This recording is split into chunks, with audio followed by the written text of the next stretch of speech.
नमस्कार, prime time स्पेशलमध्ये आपलं स्वागत। पुन्हा एकदा राज्यावरती एक संकट आलेलं आहे। पावसाने पाठ फिरवली आहे आणि शेतकऱ्यांवरती दुबार पेरणीचं संकट आलेलं आहे। उत्तर महाराष्ट्र, विदर्भ, मराठवाडा हा संपूर्ण भाग सध्या पावसाची वाट बघतोय। जून महिन्यात पावसाला सुरुवात झाली, शेतकऱ्यांनी आनंदात पेरणीला सुरुवात केली। काही ठिकाणी पेरणी पूर्ण पण झाली, पण नंतर मात्र पावसाने पाठ फिरवली आणि आता विदर्भ, मराठवाडा आणि उत्तर महाराष्ट्रामध्ये दुबार पेरणीचं संकट शेतकऱ्यांवर निर्माण झालेलं आहे। औरंगाबाद जिल्ह्यामध्ये आणि बाकी मराठवाड्यात पावसाने दडी मारल्याने शेतकरी अडचणीत आलेला आहे, हवालदिल झाला आहे। खरीपाचा हंगाम वाया जातो का काय अशी भीती या शेतकऱ्यांच्या मनात निर्माण झाली आहे आणि शेतकऱ्यांच्या डोक्यावर दुबार पेरणीचं मोठं संकट उभं राहिलेलं आहे। औरंगाबाद विभागामध्ये 78% पेरणी झाली आहे, तर लातूरमध्ये फक्त 45% पेरणी झालेली आहे। तर तिकडे बीड जिल्ह्यामध्ये देखील अशीच परिस्थिती आहे। इथेही शेतकऱ्यांवरती दुबार पेरणीचं संकट ओढावलेलं आहे। त्यातच सरकारच्या कर्जमाफीची घोषणा झाली आहे, पण अजूनही शेतकऱ्यांना कर्जमाफी मिळालेली नसल्याने शेतकरी चिंतेत पडला आहे। एकीकडे तो पावसाची वाट पाहतोय, तर दुसरीकडे कर्जमाफीची देखील वाट बघतोय आणि त्यामुळे आता नेमका शेतकऱ्यांना दिलासा मिळणार की नाही असाच प्रश्न कायम आहे। 2 एकरची पट्टी आम्ही पेरली की उगवली नाही। ह्याच्यानंतर पुन्हा उगवली नाही तर पुन्हा बी आणूनशानी आम्ही पुन्हा डबल खर्च आमच्याच्याने ताकद नाही। किती एकर मध्ये पेरली होती आणि किती खर्च आला होता सगळा? 2 एकर मध्ये तर खर्च आता रोजानी बैल लावले होते, मग ते खर्च वेगळा, बेभरणाचा वेगळाच, पाळी पेरणी नांगरट आधी त्याचा विचार करीत नाही माणूस की येईन पीक म्हणून विषयाने। अच्छा, पण आता सगळं पेरलं तुम्ही, सगळं काय झालं, पण आता काय झालं? ती बाजरी वापरूनच आली नाही का? वापरूनच नाही आली बाजरी, आता हाय तसं काळच रान झाले।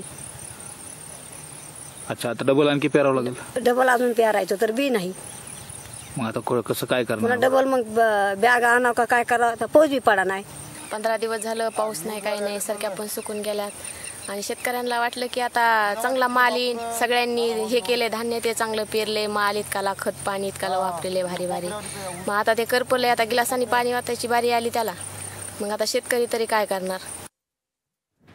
नेमकं शेतकऱ्यांवरती काय संकट आलेलं आहे, प्रत्यक्ष शेतातली काय परिस्थिती आहे याचा आढावा घेतला आहे आमचा रिपोर्टर सुरेश जाधवने। बीड जिल्ह्यातील शेतकऱ्यासमोर आता मात्र एक आसमानी संकट मोठ्या प्रमाणामध्ये घोंगावतंय, ते म्हणजे दुबार पेरणीचं। कारण जेवढी तुटपुंजी शेतकऱ्याकडे रक्कम होती त्यामध्ये बी बियाणे खरेदी केली आणि या काळ्या आईची ओटी भरली होती। पाऊसही सुरुवातीच्या काळात पडला, पुन्हा असाच पाऊस पडेल अशी शेतकऱ्याची आशा होती, पण ही आशा मात्र आता निराशेकडे वाटचाल करते। कारण गेल्या 15 दिवसापासून पाऊस न पडल्यामुळं अक्षरशः ज्यांनी शेतामध्ये पेरलं होतं त्यांचं काहीच वापून आलं नाही। मी ज्या शेतामध्ये उभा आहे हे शेत पाहतोय आपण, या 2 एकर शेतामध्ये एका लक्ष्मीबाई नावाच्या शेतकरी महिलेनं जवळपास 2 एकरमध्ये त्यांनी बाजरीचं पीक पेरलं होतं, पण बाजरी मात्र वापून आली नाही। त्यामुळे आता परत डबल त्यांना ते पेरावं लागतंय की काय, आणि डबल जर पेरायचं म्हटलं, पेरणीचा खर्च असेल, मजुरीचा खर्च असेल, आणि हे सगळे खर्च जर करायचं म्हटलं तर आता पैसे शिल्लक नाहीत। म्हणून या शेतकऱ्यासमोर आता खूप मोठा प्रश्न निर्माण झालाय की या आसमानी संकटाला तोंड द्यायचं कसं। म्हणून या ज्या अडचणीत असलेल्या शेतकऱ्याला सरकारनं कुठेतरी मदत करणं हीच एक महत्त्वाची गोष्ट ठरेल। कॅमेरामन प्रकाश जाधव सोबत सुरेश जाधव, महाराष्ट्र वन, बीड। आपण बघतोय शेतातली परिस्थिती काय आहे, शेतकरी अडचणीत आहे, पण या शेतकऱ्याला नेमक्या कोणत्या समस्या जाणवत आहेत, त्याला या सगळ्या बाबत काय वाटतंय हेही जाणून घेतलंय सुरेश जाधवने। बीड जिल्ह्यामध्ये जवळपास 70% पेरण्या झालेल्या आहेत, पण पेरण्या केल्यानंतर आता मात्र पावसाने दांडी मारली। या दांडी मारलेल्या पावसामुळे अक्षरशः शेतकरी हवालदिल झालाय। आकाशाकडे लक्ष लागलेलं आहे, ढग येत आहेत जात आहेत, हवा सुरू आहे। आपल्यासोबत काही शेतकरी आहेत, त्यांनी पेरणी केलेली, पण आता त्यांच्यासमोर कुठली अडचण आहे त्यांच्याकडून जाणून घेऊ। काका, तुम्ही पेरणी केली का? पेरणी करून पाऊस नसल्यामुळं आलेले पीक पूर्ण वाया जाण्याची चिन्ह आहेत आणि पावसाला मोठा गॅप पडलेला आहे, म्हणजे उघडलेला आहे। त्याच्यामुळं जे खर्च केला आम्ही तो सुद्धा वाया जाणार आहे आणि इथून पुढचे समजा आता पेरणी करायची म्हटलीच नंतर दोन्ही संकट उभं राहिलेले आहेत, सुलतानी आणि आसमानी. एक तर 21 दिवसापासून पाऊस नाहीच, त्याच्यामुळं मोठं संकट उभं राहिलेलं आहे शेतकऱ्यासमोर. भैया तू सुद्धा शेतामध्ये काम करतोय, एकूण काय परिस्थिती बरं आता शेतातली? शेतातले हालत खूप खराब आहेत. आमचे आई वडील कर्ज काढून हे शेतीमध्ये बियाणं विकत आणते. सावकार पुन्हा काही वेळेस पुन्हा 6 महिन्यांनी दारात येऊन बसते. हे पैसे कसे द्यायचे आम्ही? हे बी एक मोठं संकट आहे आमच्यावर. नाही दमदार पाऊस एक बी झालेला नाही अजून. थोड्या पावसावरच आम्ही अपेक्षा ठेवून बघत आहोत ना, येईन आज येईन उद्या येईन म्हणून. गेल्या 8 दिवसापासून आज पाऊस येईल उद्या येईल अशी सगळ्यांची अवस्था आहे. भैया आता शेतीमध्ये तुम्ही कामं करताय, कामं झालेले आहेत पेरणीचे, पण एकूणच काय परिस्थिती आहे सध्या पिकाची? सुरुवातीच्या काळात जेव्हा पाऊस जून महिन्याच्या सुरुवातीला चांगला पाऊस झाला तेव्हा आम्हाला असं वाटलं होतं की यंदा तरी पाऊस चांगल्या प्रकारे होईल. पण आम्ही जेव्हा बी पेरले, सगळं खत घातलेलं असताना सुद्धा पावसानं जी दांडी मारली त्याच्यामुळं कुठे पीक उगवलं, कुठं नाही उगवलं. आणि ह्यानंतर अशी परिस्थिती आहे, आम्ही जर परत पेरणी देखील केली तरी त्याचा आम्ही ते उगवलंच असं सांगता येत नाही, कारण जमिनीचा सगळं भाप आपल्याला माहितीच आहे. आणि पाऊसच जर नाही आला यापुढे देखील तर फार बिकट परिस्थिती. दुबार पेरणीचं संकट शेतकऱ्यावरती होत आहे. आता जी पेरणी केली त्या पेरणीसाठी बी बियाणे उपलब्ध होते, दुबार पेरणी करायची असेल तर बी बियाणे उपलब्ध होतील का, आणि कुठला प्रश्न निर्माण होतो? सगळ्यात मोठा प्रश्न शेतकऱ्यासमोर उभा आहे मध्ये आर्थिक विषयाचा, आणि पैसे नसल्यामुळं बऱ्याच शेतकऱ्याचं असं नुकसान होईल की तो पेरू शकणार नाही. अच्छा, सरकारनं 10,000ची मदत करायचं ठरवलं होतं, सरसकट कर्जमाफीची घोषणा केली होती, पण त्याचे पैसे मिळाले का? कर्जमाफीची नाही, कुठलेच पैसे मिळालेले नाहीत अजून, आणि मिळतील असंही वाटत नाही मला. म्हणजे बी बियाणासाठी सुद्धा शेतकऱ्याला खूप मोठी अडचण आहे. पण एकूणच शेतकऱ्यांना कर्जमाफीची घोषणा केली गेली, आणि त्यातले खरंच कर्ज भेटले का म्हणून आपल्यासोबत पत्रकार आहेत. सर काय सांगताय की बीड जिल्ह्यामध्ये खूप सारे शेतकरी आहेत, कर्जाची घोषणा केली, पण एकूणच जे कर्जाची रक्कम आहे ती शेतकऱ्याच्या हातात मिळालेली आहे का, त्याला ही संजीवनी देणार आहे का? आपल्याला माहिती आहे सरकारने जी कर्जमाफीची घोषणा केली ती स्टील 2017पर्यंत नाही आहे. जोपर्यंत त्यांनी माफीची घोषणा केलेली आहे त्याच्यानंतर शेतकऱ्यांनी नवं जुनं नावाचा जो प्रकार असतो बँकिंगचा तो केलेला आहे. त्यामुळे कर्जमाफीचा लाभ जेवढ्या अपेक्षित शेतकऱ्यांना मिळायला पाहिजे होता तेवढा मिळणार नाही आहे. सरकारची घोषणा आवडणारी आहे, आकड्यामध्ये खूप सुंदर दिसते, पण प्रत्यक्ष शेतकऱ्यांच्या जवळ जर तुम्ही जाऊन त्या घोषणेचा काही फायदा पाहिला तर तो मात्र तितकासा मिळताना दिसून येतो. एकूण बीड जिल्ह्यातला आता जे पाऊस नाही आहे त्यामुळे खूप मोठं दुबार पेरणीचं संकट येतंय. काय सांगता, किती ठिकाणी पाऊस आहे, किती ठिकाणी नाही? हा म्हणजे आम्ही रोज बातम्या करतो ना, तर हा क्लिअर जुगार आहे. तो शेतकऱ्याला माहीत नसतं की आपण पेरलेलं उगवणार आहे का, कारण की त्याच्या हातात काहीच नसतंय. सरकार एकीकडून शेतकऱ्याला दिलासा देण्याची भाषा करते, दुसरीकडून निसर्ग देखील त्याला अपेक्षित साथ देत नाहीये. यामुळे शेतकरी प्रचंड अडचणीत आहे. शेतकरी सध्या तरी अडचणीत असल्याचं चित्र बीड जिल्ह्यामध्ये पाहायला मिळतंय. सर्व ठिकाणी मान्सून पडत असेल तरी सुद्धा बीड जिल्ह्यामध्ये मात्र या मान्सूननं दांडी मारलेली. पण शेतकऱ्यासमोर दुबार पेरणीचं संकट उभा राहिलं तर बी बियाणे आणायचं कुठून, हा एक यक्ष प्रश्न शेतकऱ्यासमोर राहणार आहे. कॅमेरा प्रकाश जाधव सोबत सुरेश जाधव, महाराष्ट्र वन, बीड. मराठवाड्यातलं आपण चित्र बघतोय. बीडमध्ये ही परिस्थिती आहे, औरंगाबादमध्ये देखील तीच परिस्थिती आहे. लातूरमध्ये देखील शेतकरी आता मेटाकुटीला आलेला आहे. पाऊस कधी येणार याची प्रतीक्षा आता शेतकरी पाहतोय. गेल्या वर्षी लातूरमध्ये रेल्वेनं पाणी पुरवठा करण्यात आला होता. यंदाही पावसाने पाठ फिरवल्याने इथे शेतकरी हवालदिल झाला आहे. पेरणी तर केली गेली आहे, ही पेरणी वाया जाईल का आणि दुबार पेरणी करावी लागेल का अशी भीती वाटते. आणि या शेतकऱ्यांची बातचीत केली आमचा रिपोर्टर विष्णू बुर्गेने. सतत 3 वर्षाचा दुष्काळ, नापिकी आणि जो ओला दुष्काळ पडला त्यामुळं मराठवाड्यासह लातूर जिल्ह्यातील शेतकऱ्यांना अनेक संकटांना सामना करावा लागला. यावर्षी सुरुवातीला जून महिन्याच्या सुरुवातीला चांगला पाऊस झाला, त्यामुळे शेतकऱ्यांनी पेरणी केली. मात्र ज्यावेळेस शेतकऱ्यांनी पेरणी केली त्या पेरणीनंतर पुन्हा पाऊस पडला नाही. अनेक शेतकरी पुन्हा संकटात सापडलेत. आज त्यांच्यावर दुबार पेरणीची वेळ आली. माझ्यासोबत लातूर जिल्ह्याचे काही शेतकरी आहेत, त्यांच्याकडून जाणून घेऊया काय परिस्थिती पहिल्यांदा होती आणि दुबार पेरणीची वेळ कशा पद्धतीने तुमच्यावर ओढवली, काय सांगा. पेरणी झाली पण पाऊस पुन्हा नंतर पडला नाही, त्याच्यामुळे पुन्हा डबल पेरणी केली. आता पेरण्यात चालू आहेत अजून काही. एकूणच लातूर जिल्ह्याची काय परिस्थिती आहे आणि तालुक्याची काय परिस्थिती आहे, पाऊस तिकडे कसा झालेला आहे आणि काय परिस्थिती आहे, पीक दुबार पेरणीची वेळ शेतकऱ्यांवर आली का? आज दुबार पेरणीची वेळ तर आलीच आली. पहिल्या वेळेस पैसे दुसऱ्याचे घेऊन किंवा काही कर्ज बँकेकडून घेऊन आम्ही पेरणी केली. परत पाऊस न पडल्यामुळं पिकं वाळत असल्यामुळं परत दुबार पेरणी करण्याची पाळी आलेली आहे. शेतकरी कर्जबाजारी होत आहे वर्षानुवर्षी, तरी शासन कुठलेच याला मदत करीत नाही. आतापर्यंत लातूर जिल्ह्यामध्ये कसलीच मदत नाही. त्यातल्या त्यात औसा तालुक्याला सुद्धा गेल्या वर्षी मदत केलेली नाही त्यांनी, कसलीच मदत नाही. अनुदान देतो म्हणले, अनुदानही मिळालेलं नाही शेतकऱ्याला. विमा तर काय झिरो दिलं इथं, काहीच नाही औसा तालुक्याला दिला विमा म्हणजे. विष्णू बुर्गे, महाराष्ट्र वन, लातूर.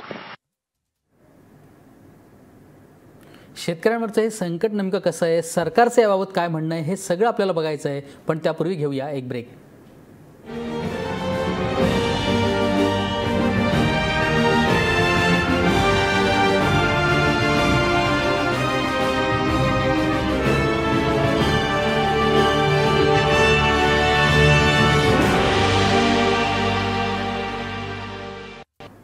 पावसाने दांडी मारली आहे, शेतकऱ्यांवर दुबार पेरणीचं संकट आलं आहे. पण या सगळ्याचा फटका आता सामान्यांना देखील बसणार आहे, सर्वसामान्यांना बसणार आहे. कारण आता पाऊस लांबल्याने भाज्यांची आवक कमी झाली आहे. त्यामुळे मुंबईमध्ये आता भाज्यांचे दर वाढलेले आहेत. टोमॅटोने तर आठवडाभरातच 100ही गाठलेली आहे. अनेक भाज्यांची किंमत ही 10 ते 20% वाढलेली आहे. त्यामुळे जेवणाच्या ताटातले टोमॅटो आता कमी होऊ लागले. हॉटेल चालकांनी देखील आता टोमॅटोचा वापर कमी केला आहे, कारण टोमॅटोचे दर वाढले आहेत. तर मोजक्या भाज्या आता बाजारामध्ये सध्या येत आहेत. नेमक्या कोणत्या कोणत्या भाज्यांचे दर वाढले त्यावर एक नजर टाकूया. टोमॅटो जो 1 जुलैला 40 ते 50 रुपये किलो होता, तो आता 100 रुपये किलोपर्यंत पोहोचला आहे. फरसबी 60 रुपये होती, ती 70 रुपयांवर गेली आहे. तोंडली 60 रुपये होती, ती 70 ते 80 रुपये झाली आहे. काकडी 49 रुपये होती, ती 50 ते 60 पर्यंत गेली आहे. ढोबळी मिरची 50 रुपये होती, तीही 70 रुपयांपर्यंत पोहोचली आहे. आणि या सगळ्याचाच बाजाराचा आढावा घेतला आमची रिपोर्टर सोनाली शिंदेने. आधी GSTमुळे अनेक ठिकाणी खिशांवरचा भार वाढला आहे, पण त्यातच आता भाजी मार्केट जे आहे तिथे सुद्धा ही महागाई जी आहे ती सर्वसामान्यांसाठी त्रासदायक ठरते. आपण आता या मार्केटमध्ये आहोत, दादरच्या भाजी मार्केटमध्ये आहोत. अनेक भाज्या या ठिकाणी आहेत त्या मोठ्या प्रमाणात महागलेल्या आहेत. पण सगळ्यात महत्त्वाचं म्हणजे टोमॅटो जे आहेत ते त्यांचा भाव अगदी 100 रुपये किलोपर्यंत गेलेला आहे. आपल्याबरोबर दुकानदारसुद्धा आहेत, आपण त्यांच्याकडून जाणून घेऊया आत्ता याचा भाव काय सुरू आहे. आता 100 रुपये भाव आहे.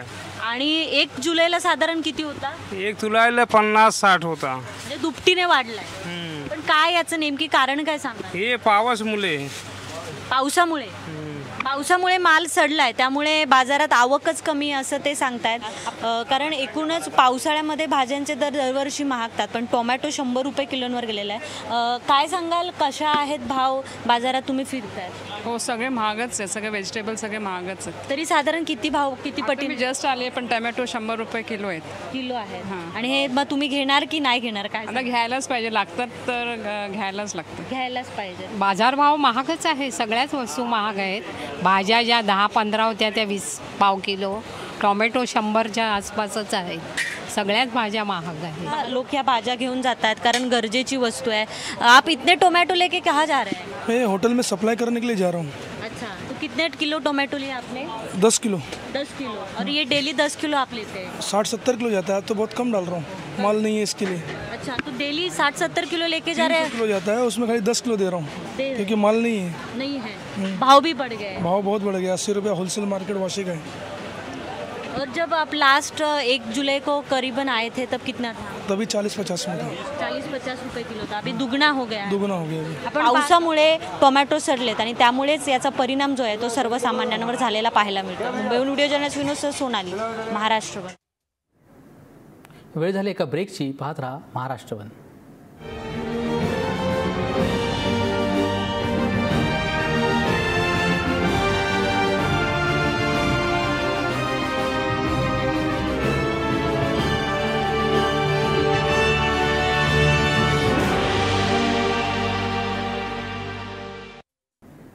शेतकऱ्यांवरती दुबार पेरणीचं संकट आलं असलं तरी सरकार त्यांच्या पाठीशी ठामपणे उभं राहील, त्यांना काही त्रास होऊ देणार नाही असा विश्वास व्यक्त केला आहे कृषी मूल्य आयोगाचे अध्यक्ष पाशा पटेल यांनी. आणि त्यांच्याशी बातचीत केली आमचा रिपोर्टर विष्णू बुर्गेने.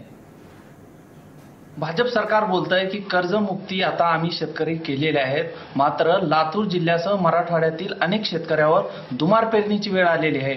यामध्ये अनेक शेतकऱ्यांनी आता दुमार पेरणीच्या संकटामुळे आत्महत्या सुद्धा केलेल्या आहेत. माझ्यासोबत आताच नवीन आयोग निर्माण झालेला आहे आणि त्या आयोगावर पाशा पटेल यांची नियुक्ती करण्यात आली आहे. ते माझ्या सोबत आहेत. त्यांच्याकडून जाणून घेऊयात की आज पुन्हा एकदा शेतकरी संकटात सापडला आहे. दुमार पेरणीची वेळ त्याच्यावर आली, काय सांगता? आता दुबार पेरणीचे संकट हे नैसर्गिक संकट आहे. गेल्या वर्षी सुद्धा पेरणी झाल्यानंतर 40 दिवसांनी पाऊस पडला होता. आता 25 दिवस 20-25 दिवसापेक्षा सुद्धा जास्त झालेलं आहे आणि पेरण्या झाल्यानंतर काही पाऊस आलेला नाही. ही परिस्थिती आपण जर बघितली तर हे क्लायमेट चेंजचा परिणाम आहे. आपल्या राज्यातल्या शेतकऱ्यांना ज्या पद्धतीने नुकसान झालं त्या पद्धतीने जर बघितलं तर लातूर म्हणजे आतापर्यंत 15 वर्षामध्ये आघाडीचं सरकार जेवढे पैसे दिले नाही तेवढे पैसे भाजपच्या सरकारने एकाच वर्षामध्ये शेतकऱ्यांना नुकसान भरपाई म्हणून दिलेली आहे. त्याच्यामुळं दुबार पेरणी काही आता लगेच म्हणजे 1-2 दिवसामध्ये अजून 2-4 दिवसामध्ये पाऊस पडला तर नक्कीच ही परिस्थिती बदलू शकणार आहे. आणि जर का समजा पाऊस आलाच नाही तरी सुद्धा शेतकऱ्यांना मदत करण्यासाठी सरकार त्याच्या पाठीशी खंबीरपणे उभे राहणार आहे. का तर पंतप्रधान पीक विमा योजना आल्यापासून सगळ्यात जास्त फायदा आपल्या भागामध्ये झालेला आहे. त्यांना आता पहिलं जसं होतं की पीक जर बुडालं तर त्याचं घर बुडत होतं, परंतु आता पीक बुडालं तर सरकारचे पैसे बुडाले पण शेतकऱ्याचं काही नुकसान होणार नाही अशी व्यवस्था मोदी साहेबांनी करून ठेवलेली आहे. त्याच्यामुळं शेतकऱ्यांनी काही अजिबात चिंता करायचं काही कारण नाही. निसर्गाचं काय आहे ते आपण सांगू शकत नाही. निसर्ग कोपला तर आपण त्याला काही हे नाही, परंतु निसर्ग जरी कोपला तर सरकार काही कोपणार नाही. ही काळ्या दगडावरची पांढरी रेघ. हा तुमचा माझा एकट्यापुरता विषय नाही, हा पूर्ण जगाचा विषय आहे. आणि त्या संदर्भामध्ये आपण एकटे म्हणून काही कुठला तुम्ही हे करणार आहे म्हणून हे संकट पूर्ण जगाचं संकट आहे. त्याच्यामुळं या संकटाला सगळ्या मानवजातीनेच आता फेस कसं करावं असं बघावं लागणार आहे. या संदर्भात याच्यानंतर बियाण्याच्या जाती वेगळ्या शोधाव्या लागणार आहेत. का तर पेरणीनंतर सगळ्यात जास्त काळ जर पाऊस पडला नाही तरी सुद्धा पीक येईल असं बियाणं शोधावं लागणार आहे. काही गोष्टी अशा कराव्या लागणार आहेत की आता पेरणी झाली आता काढणीची वेळ आली आणि प्रचंड पाऊस पडला. आताची जी आपली सोयाबीनची शेंग आहे अशी जर शेंग आपण ठेवली आणि जर समजा पाऊस जास्त पडला तर पूर्ण शेंग फुटून जाणार आहे. त्याच्यामुळे मग शेंग कशी टणक राहील ह्याचाही विचार करावा लागणार. म्हणजे अनंत गोष्टीचा विचार करावा लागणार आहे. जसं निसर्ग ज्या पद्धतीने बदलू लागलेला आहे, निसर्ग आपल्या बापाचा गुलाम नाही, परंतु निसर्ग जसं बदलू लागेल तसं आपल्याला बदलावं लागणार आहे. आणि ते बदलाचे परिणाम हे आपल्या एका गावापुरते तालुक्यापुरते नाही तरी जगभराशी असे संबंध आहे. म्हणून सगळ्या वेगळ्या पद्धतीने याचा विचार करण्याची गरज आहे. या कृषी मूल्य आयोगाचं काम काय आहे? अभ्यास करणे, केंद्र आणि राज्य सरकारला आपला अहवाल देणे. तर आम्ही असा अहवाल देऊ की एकही शेतकरी महाराष्ट्रातला आत्महत्या करणार नाही एवढं अभ्यास करून तो अहवाल आम्ही सरकारला देऊन राज्याला आणि केंद्राला हे आमचं काम आहे. ते आम्ही प्रामाणिकपणे करणार आहे.